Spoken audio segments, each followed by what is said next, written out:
El desarrollo de startups en Chile ha sido particularmente generoso en los últimos años. Obviamente hemos tenido noticias por los unicornios que han surgido de Chile, casos, ¿no es cierto?, como el de Corner Shop o el de Notco, pero existe un ecosistema de Venture Capital muy desarrollado, partiendo obviamente por lo que partió Corfo, ¿no es cierto?, con el tema de Startup Chile, en fin, se ha ido desarrollando en los últimos 10 años, 15 años, un ecosistema muy importante. Y al momento de poder financiarse, buscar levantar capital, una parte o lo más lógico es poder entregar parte de la propiedad de los fondos. Pero una alternativa que ha comenzado a surgir ahora tiene que ver con la posibilidad de endeudarse y no entregar, ¿no es cierto?, no cesionar parte de la estructura de la propiedad en esto. Y para eso están comenzando a surgir fondos. Uno de ellos, el primero, es el BTG Pactual Venture Debt 1, que es el primer fondo de deuda de riesgo Venture Debt que existe en Chile. Para conocer el detalle de cómo opera, ¿por qué se demoraron tanto en desarrollar este tipo de fondos para los inversionistas? Estamos en contacto hoy a esta hora de la mañana con Eduardo Gomien, director de activos alternativos de BTG Pactual. Eduardo, ¿qué tal? ¿Cómo estás? Muy buenos días y bienvenidos a Pauta de Negocios. Gracias por la invitación, feliz de tener una conversación de este tema tan interesante. Entretenidísimo. A ver, lo primero es lo que decía, o sea, las características de este fondo es que obviamente financia startups que, a través de deuda, que obviamente cuenten con buenas garantías y por lo mismo no los diluye en la entrega de parte de la propiedad. Lo primero es por qué demoraron tanto, por qué el mercado en general chileno demoró tanto en surgir un modelo así, cuando en otras partes del mundo uno ve que es bastante común este tipo de entregar parte de deuda, ¿no es cierto?, que queden pagándose con flujos, con temas, y no entregando parte de del capital, que finalmente es lejos la tasa más cara que uno puede entregar el capital, ¿no? Correcto, yo creo que una pregunta súper interesante y es la que de alguna manera nosotros nos hicimos acá en BTG. Yo trabajo particularmente en el equipo de deuda privada de Asset Management. Desde ese, llamémosle faro, desde ese rol, ¿no es cierto?, veíamos muchas oportunidades en que venían a visitarnos fundadores de empresas exitosas, fundadores de empresas que ya tenían flujos, como tú comentas, que estaban creciendo a razón con muy alta velocidad. Y en ese sentido escapaban a lo que la banca busca hoy día. Entonces se encontraban con compañías que por tener el nombre de startup o el nombre asociado a innovación, ¿no es cierto?, uno de inmediato dice, chuta, pero aquí hay mucho riesgo, ¿no es cierto? Y efectivamente en algunos casos hay harto riesgo, pero aquí en Chile, digamos, no se había desarrollado. Yo creo que es parte del desarrollo natural al final de un ecosistema como este. Como tú bien comentabas, el caso de los unicornios o las noticias positivas que han ido saliendo han acompañado el desarrollo del mercado de capitales. Y nosotros vemos que aquí había una oportunidad súper concreta que, como tú dices, es acompañar a este tipo de compañías, que son compañías, muchas de ellas que tienen buenas garantías, tienen buenos flujos que entregar, con un financiamiento adicional o paralelo a levantar capital, que es por el lado de la deuda. Entonces nosotros Eduardo, una cosa son los flujos, que efectivamente, ¿no es cierto?, la deuda se paga con eso, pero también hay garantías, tú hablas de garantías. ¿Cuáles son las garantías que se le exigen a este tipo de empresas que son receptoras, ¿no es cierto?, del dinero fresco a través de deuda, cuando muchas veces no tienen activos físicos, muchas veces tienen que ver con elementos de la nueva economía? ¿Cuáles son las garantías? ¿Son seguros determinados? ¿Cómo se garantiza el pago?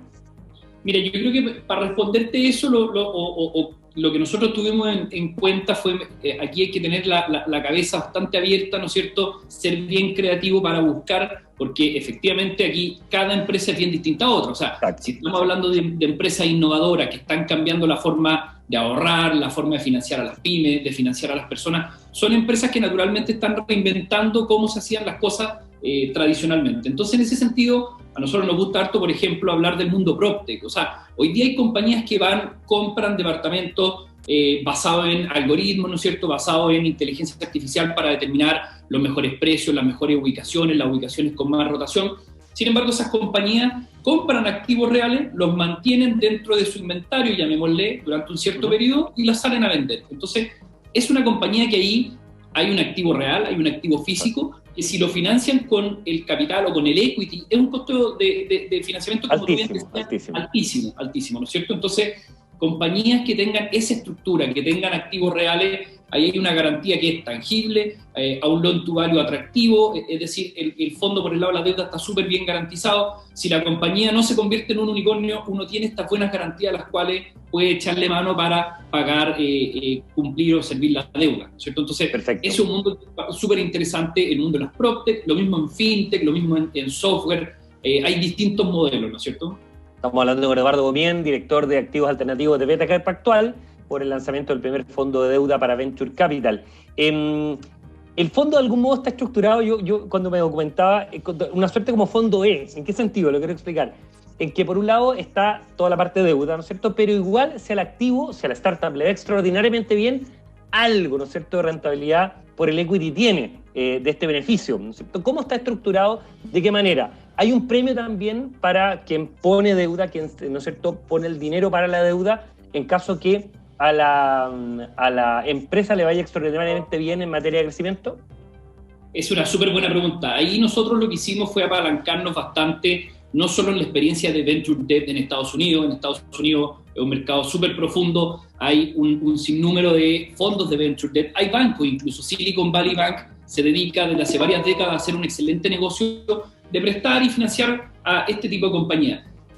BTG en Brasil tiene esta iniciativa, lo hace con capital propietario. Con capital propio.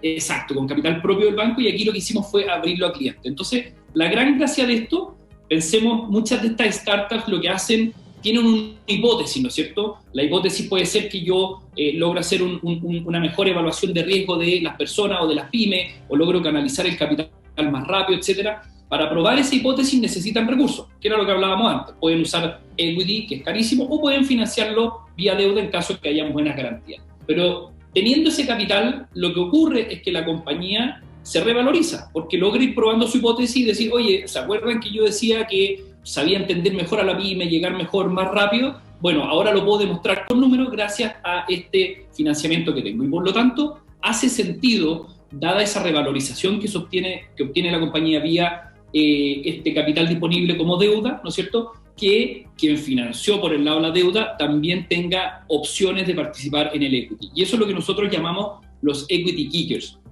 que no son más que opcionalidades, es decir, en el momento que uno financia a la compañía, aquí hay deuda, la deuda está bien estructurada, con buenas garantías y tiene su vida propia. Pero en paralelo, si es que la compañía le va tremendamente bien, se convierte en un unicornio, que es lo que naturalmente nosotros queremos apuntar a ayudar como BTG Pactual, si logramos eso, también podemos participar vía esta opción de tener una participación menor en el equity, que como tú bien decías al principio, la gracia es que para los fundadores de la empresa hay un efecto dilutivo muy menor versus una ronda de aumento de capital propiamente tal. Eduardo, ¿cuánto proyectan que debería rentar al año este fondo de deuda? Nosotros aquí lo que estamos apuntando por el lado de la deuda son financiamientos en el entorno a UF más 7, UF más 8, que es deuda con una tasa razonablemente atractiva, ¿no es cierto? Y por el lado de los equity kickers, ahí se da naturalmente, depende caso a caso. Lo que nosotros hemos podido ver ahí con un ejemplo concreto que no puedo dar el nombre, pero es una fintech que nosotros financiamos vía otros vehículos de deuda y que fue parte de cómo nació esta idea, ¿no es cierto? Otra fintech que financiamos hace 2 años, esa fintech tuvo una revalorización de 10 veces, o sea, estos equity kickers podrían ver una revalorización de lo que nosotros estamos pensando en torno a 3 a 5 veces, pero lo que hemos visto es que son múltiplos bastante más altos que eso.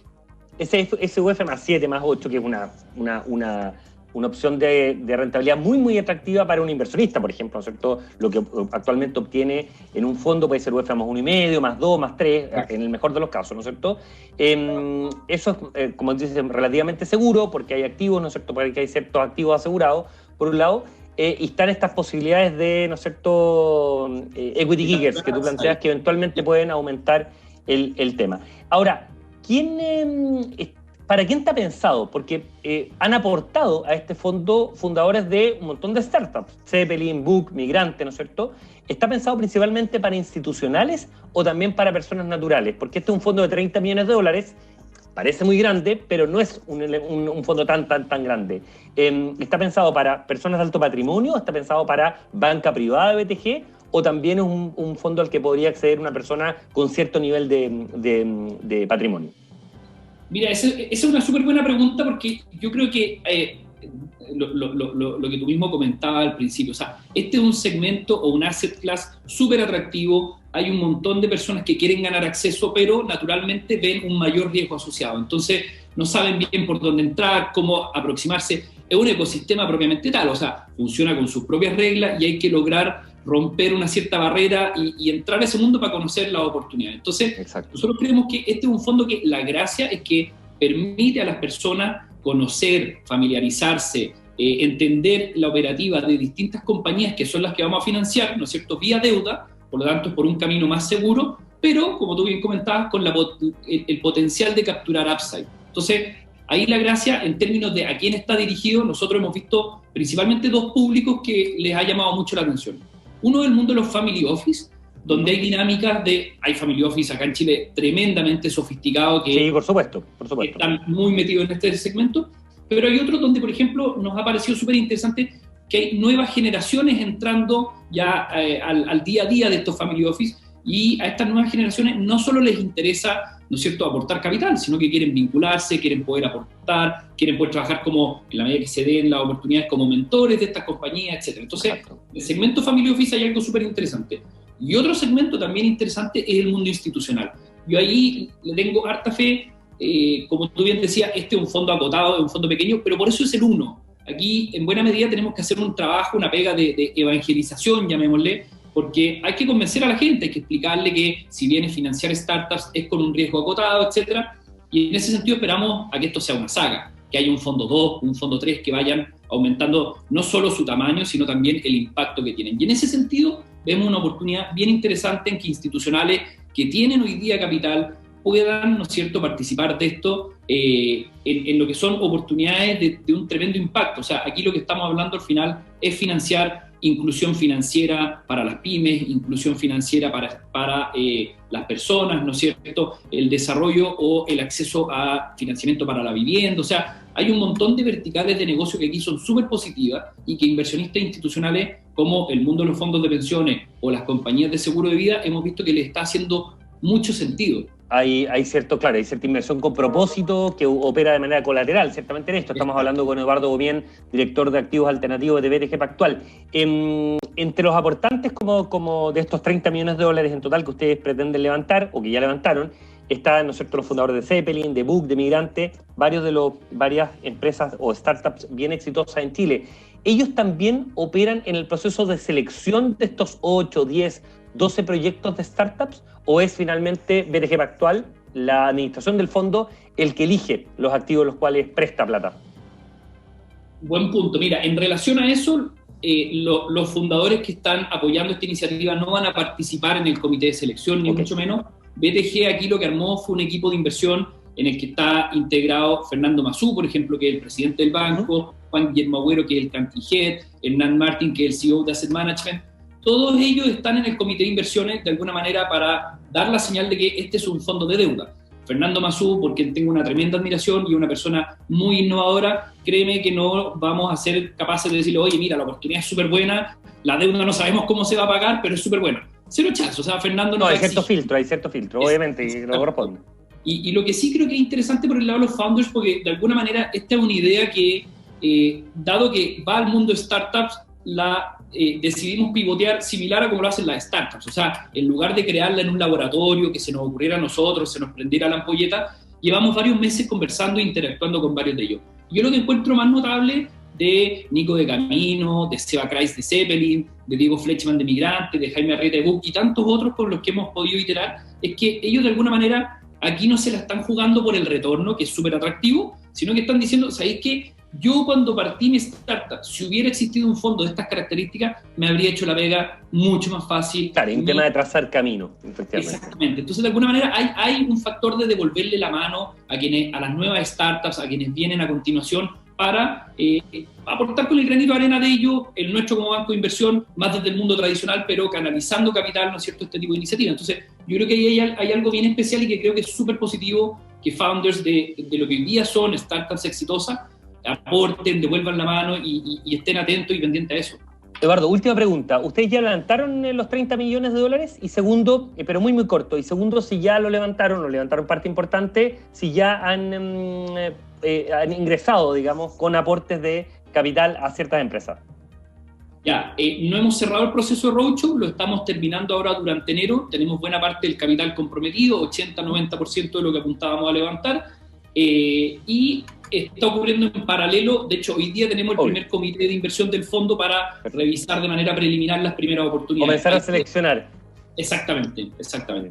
Bueno, estaremos conversando largo, porque este es un tema que no tengo duda que les va a ir bien y probablemente van a estar no solamente en un fondo 1, sino que probablemente fondo 2, porque uno está viendo en general de los bancos de inversión y en general la AGF un dinamismo que, y este estirón de oreja, porque uno no lo ve periodísticamente desde afuera, no habían visto o no se había visto en los últimos años, pero ahora hay obviamente una atracción muy, muy distinta por parte del mercado de capitales. Así que eso, mucha suerte en el levantamiento que tengan y obviamente en la selección de activos que opten. Eduardo Comín, director de activos alternativos de BTG Pactual, muchísimas gracias por haber conversado con Pauta de Negocios. Gracias a ti, Cristiano, un gusto. Que estés muy bien.